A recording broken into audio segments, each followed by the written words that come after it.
Hello everyone and welcome back to our series of diet, जहाँ पे हम बात कर रहे थे ब्रेकफास्ट में क्या खाना है, मिड स्नैक में क्या खाना है, लंच में क्या खाना है, डिनर में क्या खाना है। और आज इस वीडियो में हम बात करने आए कि आपको इवनिंग स्नैक, अगर आपको 5-6 बजे 4-5 बजे भूख लगता है तो आप किन ऑप्शन से अपनी भूख को शांत कर सकते हैं। एट द सेम टाइम आपका जो फूड है वो ऐसा नहीं होना चाहिए जो आपके सोरासिस को बढ़ा दे, क्योंकि अक्सर ऐसे टाइम पे हम क्या ऑप्शन ढूंढते हैं, हम बाहर का कुछ भी ऑर्डर कर देते हैं और ऐसी चीज़ खा लेते हैं जो हमारे सोरासिस की कंडीशन को बढ़ा देती है, सिम्टम्स को एग्रावेट कर देती है और हमारी तकलीफ बढ़ जाती है।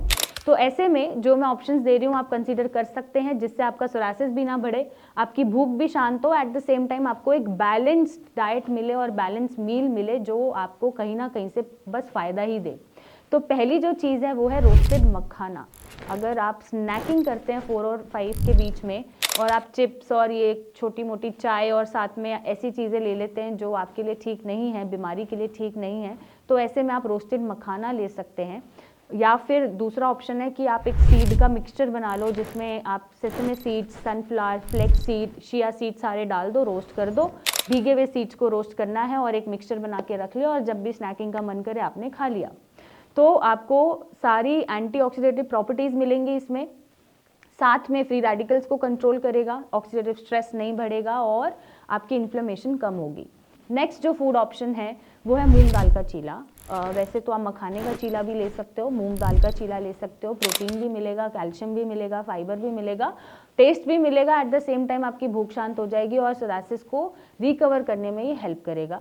नेक्स्ट आप चाहें तो स्मूदी या सूप बना के ले सकते हैं, उसमें आप चुकंदर या वेजिटेबल्स, कैरेट डाल सकते हैं, उसमें आप अनियन डाल सकते हैं, उसमें आप लहसुन डाल सकते हैं और एक सूप के फॉर्म में उसको कंसीडर कर सकते हैं। या फिर आप चुकंदर या गाजर का जूस भी पी सकते हैं, या फिर आप कोकोनट वाटर भी पी सकते हैं, या फिर आप कोई एक पोमेग्रेनेट का जूस फॉर्म में या फिर फ्रूट फॉर्म में इंटेक कर सकते हैं।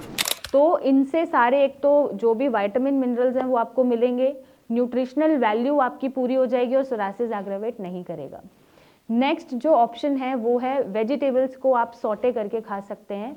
आप कोई भी ग्रीन वेजिटेबल या कैरेट है या ब्रोकली है, ऐसी वेजिटेबल्स आप नॉर्मल सॉटे करके खा सकते हैं, स्टीम करके खा सकते हैं। उस पर आप पिंच ऑफ ब्लैक पेपर या फिर आप पिंच ऑफ सॉल्ट डाल सकते हैं और उसका इंटेक कर सकते हैं। तो आपकी सारी रिक्वायरमेंट्स पूरी हो जाएगी और सोरासिस एग्रावेट नहीं करेगा। एंड एक बहुत अच्छा ऑप्शन है, हेल्दी ऑप्शन है स्वीट पोटैटो। क्योंकि पोटैटो, मैं बोलती नहीं कि आप ज़्यादा पोटैटो खाओ, क्योंकि वो ज़्यादा आपको इचिंग बढ़ा देता है और आपका वेट भी बढ़ा देता है, बट स्वीट पोटैटो आप उसका चाट बना के खा सकते हैं, उसमें आप काली मिर्च या नमक डाल के खा सकते हैं। तो वो सोरासिस को एग्रावेट नहीं करेगा और बहुत अच्छा कार्ब ऑप्शन है जो आपको अनहेल्दी तरीके से कुछ भी प्रमोट नहीं होने देगा बॉडी में, बट बहुत अच्छा कार्ब ऑप्शन है जो आपकी कार्ब की रिक्वायरमेंट है उसको भी पूरा करेगा, वेट भी नहीं बढ़ने देगा, सोरासिस भी नहीं बढ़ने देगा और बहुत बीटा कैरोटीन्स होते हैं इसमें जो आपको हेल्प करते हैं आपकी डिसीज़ को रिकवर करने में।